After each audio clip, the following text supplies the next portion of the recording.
Assalomu alaykum aka-ukalar. Mana xudo xolasa bugun ertalab avtobusimiz yetib keldi. 12-chislaga va 16-chislaga avtobuslarimiz mana Passatga qo'yilgan. Bu 12-chislar ketadigan avtobusimiz. Mana Primoy Buxoroga boradi.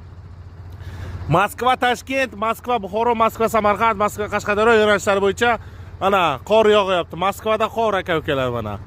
Ko'rishlaringiz mumkin mana. Komfortabil avtobusimiz yetib keldi. Ideal sostoyaniyada zaryadchik ustroystvolarimiz, monitorlarimiz bari mavjud. Ekranda ishonchli raqamlar bo'ladi. Bemalol murojaat qilishlaringiz mumkin.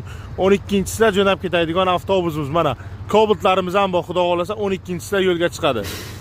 Cobalt narxlari 15 ming rubldan, avtobuslarimiz aka 7,5 mingdan. Bemalol abrashasiya qilaverasizlar. Yarim pulga arzon avtobus mana. Ekranda ishonchli raqamlar bo'ladi. Avtovokzaldan gapiryapmiz. Ekranga ishonchli raqamlarni qo'yib qo'yamiz. Bemalol murojaat qilishlaringiz mumkin. Moskvada qor aka-ukalar mana. O'zbekiston nomida avtobusga ketish istagida bo'lgan vatandoshlarimiz bog'lanaverasizlar.